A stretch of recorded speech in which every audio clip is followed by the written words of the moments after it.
लेकिन एक राज सत्ता होती है, जब राज सत्ता की सोच और समाज की सोच और राष्ट्रवादियों की सोच एक होती है, तो बहुत सारे कामों की जिम्मेदारी राष्ट्रवादियों की होती है, उस राष्ट्र को बचाने वालों की होती है। इसलिए सही नारों का चयन कीजिए, सही बात पे डिबेट कीजिए, चाहे कुछ भी हो जाए, क्योंकि आप आजाद मुल्क के नागरिक हैं, आप यहां पैदा हुए हैं, आपके पूर्वजों की यह धरती है। कोई बाहर से आने वाला आदमी आपको टर्म डिक्टेट न करे, उसका सम्मान है वो रहे, लेकिन भारत की आस्थाओं को, परंपराओं को, यहां के सरोकारों को, यहां की संस्कृति को, यहां के इतिहास को जो तोड़ेगा उसे भारत नहीं छोड़ेगा। इसलिए मैंने कहा कि आप सब लोगों ने एक किताब नहीं पढ़ी, क्योंकि यह आपके राज्य का मामला है, यह गुजरात का मामला है, इसलिए जरूर पढ़िए। और आपका दुश्मन कौन है, देश का दुश्मन कौन है, सनातन का दुश्मन कौन है, इस संस्कृति का दुश्मन कौन है, इस दुश्मन बोध जो है वो भी आपका ठीक नहीं है। इसलिए हमारा शत्रु बोध क्या है? शत्रु का बोध ही नहीं है हमको। होता है कभी कभी शत्रु आपके इर्द गिर्द होता है और आपको एहसास नहीं होता है, और सही बात आपको वो शत्रु पढ़ने नहीं देता। सही बात तक जब जब आप जाते हैं तो भटकाने लगता है। जब ये राष्ट्र सामूहिक तौर पे जात पात से उठ करके आगे बढ़ रहा है, तो कुछ लोग आपको वो शत्रु जो पार्लियामेंट में बैठे हैं, जो सनातन के खिलाफ हैं, जो इस राष्ट्र के खिलाफ हैं, जो गजवाए हिंद के फुट सोल्जर हैं,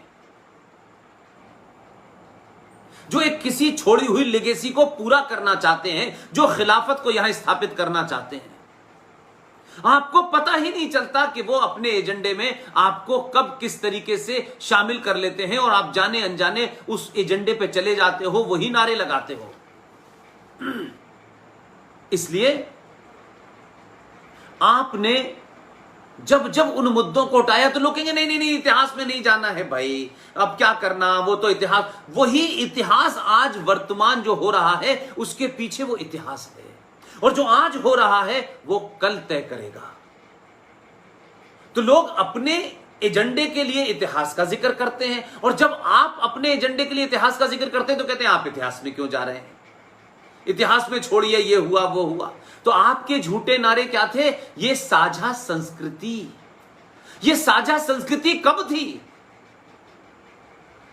हजारों साल से जितने भी आक्रांत आए, और उन आक्रांताओं के जो आज यहां 30 से 35 करोड़ वारिस घूम रहे हैं, वो कहते हैं हमारी तो साझा संस्कृति थी, ये कहां थी, मुझे मिलती नहीं। गुरु गोविंद सिंह के साथ क्या हुआ, उनके पुत्रों के साथ क्या हुआ, अर्जन देव के साथ क्या हुआ, ये शीशगंज गुरुद्वारा है, ये क्या हुआ, कश्मीर में क्या हुआ, बांग्लादेश में क्या हुआ, और आज हिंदुस्तान के अलग अलग शहरों में क्या हो रहा है। लेकिन आप एक बात का जिक्र करना चाहता हूं कि चीजें हैं, लेकिन आज का युवा जो जागरूक है, जो चीजों को समझ रहा है, और वो ये जानता है कि आज जो ऐसे हालात बने हुए हैं जिसके कारण उसके पास न सरकारी उसको कोई स्कॉलरशिप मिल रही है,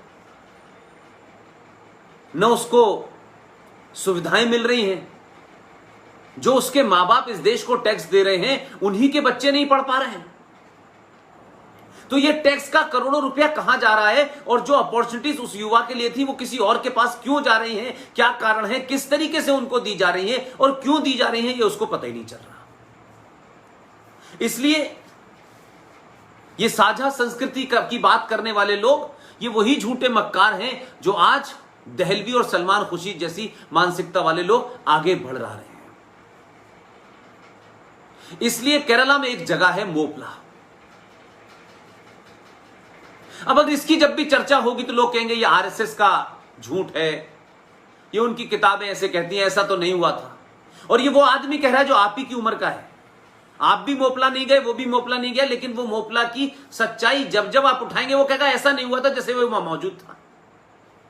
तो एक ही उम्र के दो लोग बात कर रहे हैं तो वो अपनी बात पे कह रहा है कि ऐसा नहीं हुआ था और आप कह रहे हैं ऐसा हुआ था, तो वो रेफरेंस नहीं दे रहा है, लेकिन वो चाहता है कि आप उस तरफ न जाएं, उस सच्चाई को न जानें, क्योंकि अगर आप उसको नहीं जानेंगे तो वर्तमान में कश्मीर में क्या हो रहा है, मालदा में क्या हो रहा है, आधे उत्तर प्रदेश के अंदर 4 साल पहले से क्या हो रहा था, आज अहमदाबाद में दोबारा से क्या हो रहा है, गुजरात में क्या हो रहा है, कौन ताकतें वो सर उठा रही हैं दोबारा से, क्योंकि आप उस तरफ बात नहीं करना चाहते। तो मोपला का जिक्र मैं खास वजह से आज कर रहा हूं। मोपला में क्या हुआ आप सब जानते हैं कि मोपला केरला में एक जगह थी जहां मुसलमानों ने 5-5 साल के बच्चे, महिलाओं को, लड़कियों को इतनी बर्बरता के साथ हजारों को मारा। सबसे बड़ा मैसेकर, कत्लेआम जिसे कहते हैं, वो हुआ। लेकिन इस पे बात नहीं करनी चाहिए हमें। और ये तो गांधी के दौर की बात है। तो आप सोचिए कि मैं आज इतिहास पढ़ रहा था, हमारे एक दोस्त हैं चेन्नई में, वो बहुत पढ़ते हैं, विपिन जायसवाल साहब। वो जब भी कुछ पढ़ते हैं तो मुझे जरूर बताते हैं, फिर मैं उसको पढ़ता हूं, फिर निकालता हूं, फिर कुछ उसमें ऐड करता हूं। तो मैं आज उनसे बात कर रहा था, तो आज जब उन्होंने जिक्र इस बात का किया तो मुझे बताया, और फिर उसको मैंने बाद में जब किताब निकाली तो पता चला कि देखिए क्या क्या हुआ है। आपके राज्य के जो राष्ट्रपिता बने बाद में, जो उन्हें ये पदवी मिली, ये कहां से मिली, किसने दी, मुझे नहीं पता, लेकिन ये बहस का मुद्दा नहीं है। एक किताब है गांधी एंड अनार्की, और इस किताब को श्रीमान सी शंकरन नायर ने लिखा है। अब ये बात मैं इसलिए रेफरेंस आज के युवाओं को देता हूं कि उनको तर्क से, लॉजिक से, इंटेलेक्चुअली मजबूत होना है, क्योंकि दंगाई जिहादी सड़कों पर आपसे तर्क नहीं करेंगे। उनके मास्टर जब टेलीविजन पे आएंगे, कॉलेजेस में पढ़ाएंगे, बड़ी शास्त्रीगी के साथ, बड़ी मीठी बातों में आपसे मक्कारी में बात करेंगे, तब आप तर्कों से उनको कॉर्नर कीजिए। उनके चेहरों के ऊपर मक्कारी के जो नकाब हैं उनको उठाइए। जब भी मोपला की बात होगी तो लोग कहेंगे नहीं नहीं इस तरीके की बातें कही गई हैं। मैं आज आपके साथ एक किताब का जिक्र, उसके राइटर, उसकी पृष्ठभूमि में इसलिए जिक्र करना चाहता हूं कि जब तक आप इन बातों को मार्केट में नहीं लाएंगे तो आपको,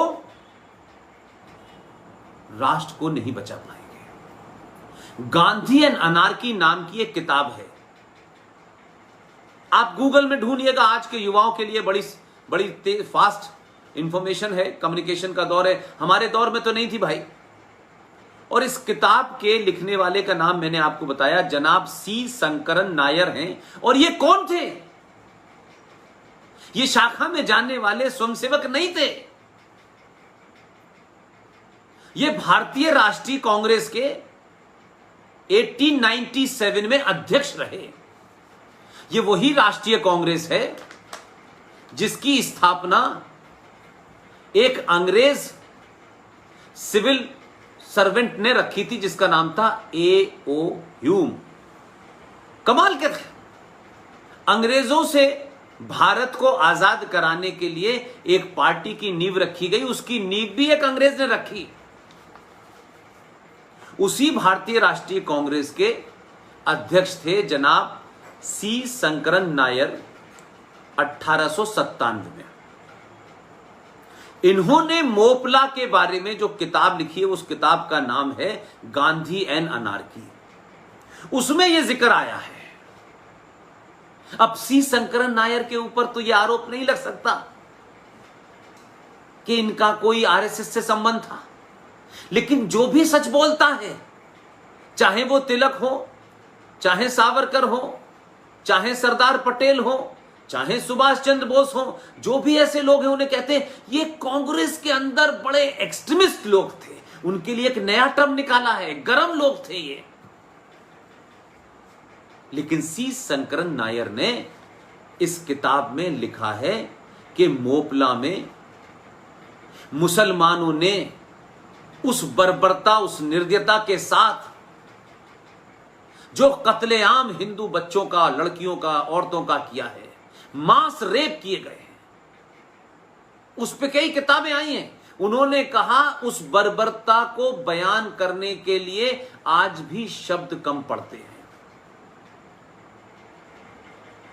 ये बात अलग है कि आप शंकरा नायर साहब, जो 1897 में ऑल इंडिया कांग्रेस के अध्यक्ष थे, वो फिर 1908 में मद्रास हाई कोर्ट के परमानेंट जज भी बने। ये किताब पढ़ेंगे तो आपको पता चलेगा कि ये जो अहिंसा के पुजारी थे,